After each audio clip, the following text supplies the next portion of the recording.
Good morning class students. Previous class में हम अपना पढ़ रहे थे फर्स्ट लेसन इंग्लिश का the best Christmas present in the world. तो उसका फर्स्ट एक्ट हम पढ़ चुके हैं। सेकेंड एक्ट की आज मैं आपको रीडिंग कराऊंगी। तो जो ऑथर है उसको एक लेटर मिला है, वो मिस्टर जिम ने अपनी वाइफ मिसिस जिम मैकफरसन को लिखा है। तो लिखता है, डियरेस्ट कॉनी, प्यारी Connie, I write to you in a much happier frame of mind because something wonderful has just happen that I must tell. कि मैं तुम्हें बहुत खुश हो गए, बहुत ही फ्री माइंड से मैं लेटर तुम्हें लिख रहा हूँ। You about at once we were all standing to in our trenches yesterday's morning, Christmas morning. It was crisp and quite all about a beautiful morning as Christmas की morning थी, सुबह ही Christmas था उस दिन। हम सब अपनी अपनी जगह पर खड़े थे। तो हमने सामने की जो सेना थी हमारे, उसका एक वाइट फ्लैग लहराते हुए देखा। तो वाइट फ्लैग होता है हमारा जो शांति का प्रतीक होता है। सामने वाली सेना से आ रहा था कि हम युद्ध करना नहीं चाहते, शांति चाहते हैं। दो आदमी हमारी तरफ बढ़ते हुए आ रहे थे। तो कौनी जो जी में वो अपनी वाइफ को लिखता है कि दो आदमी आते हैं। हमें लगा कि कहीं हम रुक गए, लेकिन हमें एहसास हुआ कि कहीं हमसे ये कोई चालाकी तो नहीं कर रहे हैं। लेकिन ग्रे कोट में दो आदमी हमारी तरफ बढ़ते हैं, सफ़ेद झंडा लहराते हुए, और वो हमें बोलते हैं हैप्पी क्रिसमस टॉमी। तो मैं भी उसके बाद उनको रिप्लाई करता हूँ हैप्पी क्रिसमस।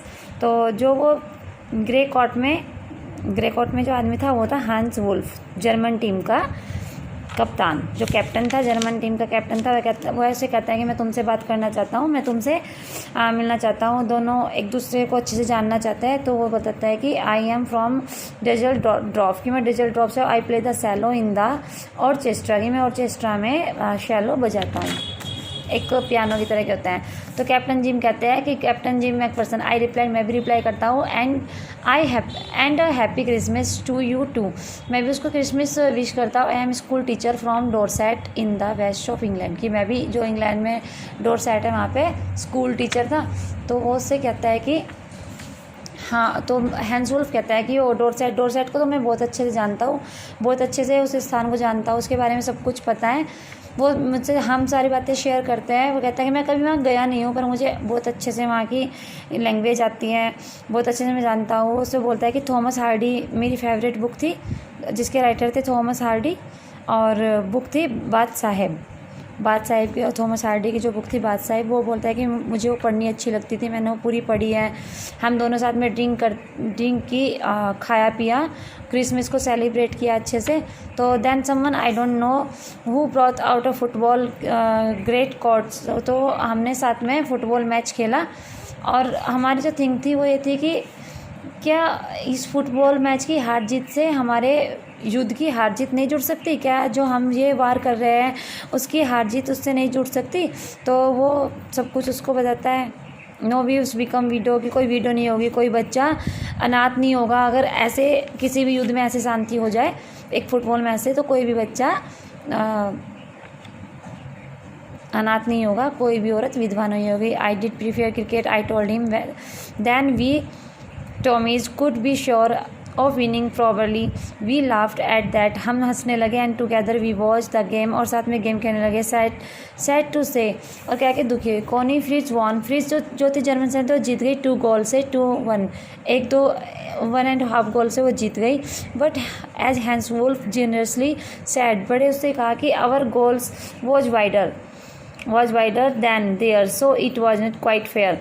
द टाइम आने वाला है, and all too soon when the games was finished, और जल्दी गेम को फिनिश करो। The schnapps and the rum and the sauces had long since run out, and we knew it was all over. I wished Hans well and told him I hoped he would see his family again soon, कि वो जल्दी अपनी family से मिल सके। That he fighting would and we could all go home, कि हम अपने घर जा सके। I think that it was every soldiers wants, हर एक सैनिक चाहता है कि ऑन बोथ साइड, दोनों साइड से। हैंस वुल्फ साइड ने कहा कि ये तो जो हम चाहते हैं ना कि कोई भी ना मरे, सब अपने घर जाए, अपनी फैमिली से जाके मिले, कि दोनों साइड से यही चाहते हैं। किसने कहा? हैंस वुल्फ ने। Take care Jim McPherson, I shall never forget, कि मैं तुम्हें कभी नहीं भूलूंगा। दिस मोमेंट नॉर यू, इस मोमेंट को तो कभी भी नहीं भूलूंगा। He saluted and walk away from the slowly unwillingly, I felt he turn to wave, और वो उसे सैल्यूट करके हैंड्स उड़ते जो वापस चल जाते हैं और कहते हैं कि मैं तुम्हें कभी नहीं भूल पाऊंगा। Grey coated man differently back towards their trenches, और वापस अपनी अपनी जगह पर जाके खड़े हो जाते हैं। That night back in our ducts we heard them singing a choral and singing it quite beautifully. It was still silent night. Our boys gave them a rushing course of while shepherds watches we तो Jim अपने letter में Connie को सारी बातें बताता है। Silent night our boys gave them a rousing cross a wild shepherds watches, चरवाहे की तरह, जैसे शेपर्ड्स जो चरवाहे होते हैं ना उसकी तरह सैनिकों को ढूंढ रहे हैं, जैसे वो घास ढूंढते हैं ऐसे। We exchange carols for a while then and then we fell all fell silent, चारों तरफ शांति। We had our time of peace and good will, a time I will treasure as long as I live. और मैं तो ये चाहता हूँ कि सब अच्छी अपनी लाइफ को स्पेंड करे, कोई भी ना मरे। वो अपनी बीवी को बहुत शांति से उस लेटर को लिख रहा है। तो कहता है डियरेस्ट कॉनी बाय, वो लेटर को स्टॉप कर देता है। By Christmas time next year this war will be nothings, मैं कोशिश करूँगा, मैं यही चाहता हूँ कि अगले क्रिसमस पे this war will be nothing but I distant and treble memory. I know from all that happen today how much both armies long for peace. We shall together again soon, I am sure of it. और मुझे पूरी उम्मीद है कि मैं तुमसे दोबारा ज़रूर मिलूँगा। वो ये कह के कॉनी को ये इतना बोल के लेटर को बंद करके उस पर एड्रेस डाल के कॉनी तक पहुँचा देता है। तो इसका थर्ड एक्ट है I folded the letter again and slipped. तो जो ऑथर है वो कहता है कि उस लेटर को पढ़ के मैंने उसको दोबारा फोल्ड कर दिया and carefully back into the envelope, और केयरफुली इस एनवलप में दोबारा रख दिया। I kept awake all night, मुझे पूरी रात नींद नहीं आई। By morning I knew what I had to do. I drove into Brightport just a few miles away, जो कि यहाँ से थोड़ी सी दूरी पर था। मैं वहाँ पे गया। I asked a boy walking his dog where, मैंने एक लड़के से पूछा जो अपने डॉग के साथ वॉक कर रहा था। कॉपर बीच पर house number 12 turned out to be nothing but I burned out shell, मैंने उस एड्रेस को उससे पूछा, उसने मुझे बता दिया लेकिन वो जल चुका था। The roof gaping the window boarded up, I knocked at the house next door and asked if anyone knew the whereabouts of a Mrs McPherson, मैंने उस घर को, जले हुए घर को देखा और दूसरे दरवाजे को नॉक किया, खटखटाया और पूछा कि मिसिज मैकपर्सन कहाँ है। Oh yes said the old man, वो ओल्ड मैन बोला कि in his slippers he knew her well, a lovely old lady, कितनी अच्छी लेडी है। He told me a bit muddle headed but at her, तो वो उसे कहता है कि वो अब यहाँ नहीं रहती, उसका घर जल गया था और वो कहाँ चली गई है। She was in nursing home now, he told मी, वैसे बताता है कि वो एक नर्सिंग होम में रहती हैं। ऑन द डोरचेस्टर रोड पर, on the other side of town, नगर के एक साइड। तो जो ऑथर थे आई फाउंड बर्लिंगटन, मैंने उसको ढूंढा।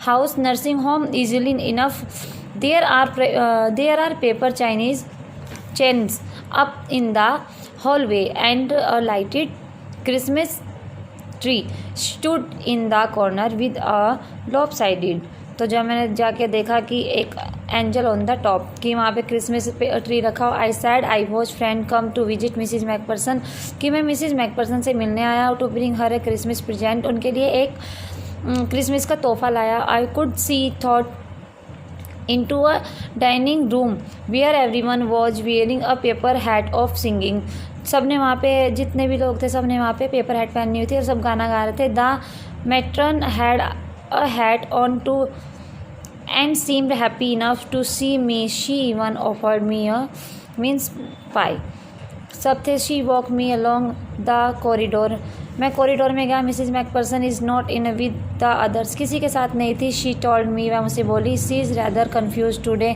Show we thought it best if she had a good rest, वो रेस्ट करी थी। शी हैज़ नो फैमिली, उसकी कोई फैमिली नहीं थी। यू नो, तुम्हें पता है कोई फैमिली नहीं है। No you, she took me in to a conservatory with wicker chairs, वो एक व्हील चेयर्स पे बैठ गई है। And potted plants all round and left me, और उसके चारों ओर प्लांट्स रखे हुए। The old lady was sitting in, जो वो देखता है कि एक ओल्ड लेडी व्हील चेयर पर बैठी हुई है। Her hands folded in her lap, she has silver white, उसके बाल बिल्कुल वाइट हो चुके हैं। जब उसने लेटर पढ़ा था तब वो एक यंग लेडी थी लेटर में, अब वो बिल्कुल ओल्ड हो गई है, 100 ईयर से भी ऊपर। वैसे बोलता है कि hello I said, she turned looked up the me vacantly, happy Christmas Connie, I went on, I found the thing is yours as I speaking, her eyes never left my face, I open the tin box, उसने मेरे face को देखा, मैंने tin box को open किया, उसको letter दिया, उसके कप कपाते हुए हाथ उस लेटर की तरफ बढ़े, become suffused with a sudden glow of happiness. I explained about the desk, about how I had found it, but I don't think she was listening for a while. वो उसे लेकर उसकी आंखों से आंसू आने लगे उस लेटर को, क्योंकि वो लेटर उसके पास जिम की लाश निशानी थी। सी सैड नथिंग, वह कुछ नहीं बोली, but stroke the letter tenderly with her fingers, उसकी कपकपाती उंगलियों ने उस लेटर को पकड़ लिया। Suddenly she reached out and took my hand, और मेरे हाथ को पकड़ लिया। Her eyes were filled with tears, उसकी आंखें आंसुओं से भर गई। You told me you come home by Christmas dearest, कि ये मेरे लिए तुम इस क्रिसमस पे यहाँ आए प्यारे। She said and here you are the best Christmas present in the world, कि तुम मेरे लिए विश्व का सबसे अच्छा क्रिसमस प्रेजेंट लाए हो। कम क्लोजर, मेरे पास Jim dear, sit down, please बैठ जाइए मेरे पास, मेरे जिम को ले आए हो। I sat down beside her and she kissed my cheek, और उसने मेरी चीक पे किस किया थैंक्स बोलने के लिए। I read your letter so often gym every day, मैंने ये लेटर पढ़ लिया है। I wanted to hear your voice in my head, कि मैं तुम्हारी वॉइस सुनना चाहता था। It always made me feel you were with me, and now you are back, you can read it to me yourself, would you do that for me Jim dear? I just, तो वो उसको वो दे देता है letter, और letter, क्योंकि वो letters क्यों देता है कि वो उस लेटर पे कोनी चाहती थी कि ये लेटर मेरे डेड बॉडी के साथ दफना दिया जाए, क्योंकि वो उसका आखिरी इंसान थी उसके जिम की। सो स्टूडेंट्स, आपका चैप्टर इतना ही, कल मैं आपको इसकी एक्सरसाइज कराऊंगी। थैंक्स।